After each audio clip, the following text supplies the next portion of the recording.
Okay guys, shoutout natin sa ating mga followers. Kumusta kayo dyan? Kumusta mga followers natin dyan ni Sir Javi?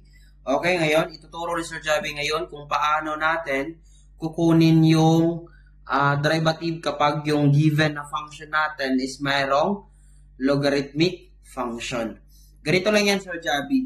Napakadali lang nito. For example, mayroon tayong equation log A, log U to the base A. Ganyan. Then, ang formula sa derivative is U prime. Kunin natin yung derivative ng U. Then, ilagay natin si U dito, then ln A. So, yan yung formula kapag logarithmic functions. Now, dito Sir Javi, dy over dx, di ba yung derivative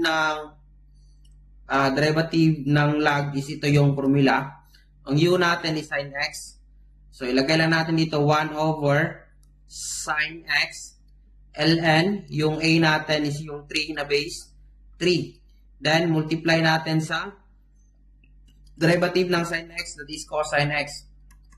So, kapag simplify natin yan, ang mangyayari, cosine x over sin x ln 3. Di ba meron tayong quotient identity dito?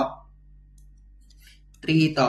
So, mangyari yan, pwede natin yan simplify into cosine x over sin x, pero palang x, times 1 over ln 3.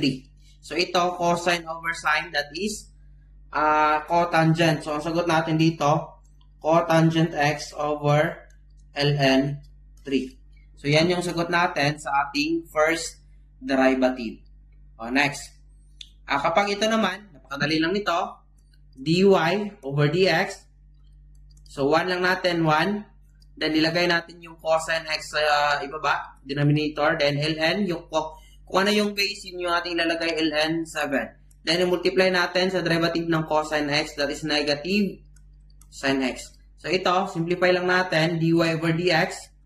That is negative sin x over cosine x ln 7. So, kagaya ganina, pwede natin yung i-simplify. I-separate lang natin para makuha natin yung quotient identity nito.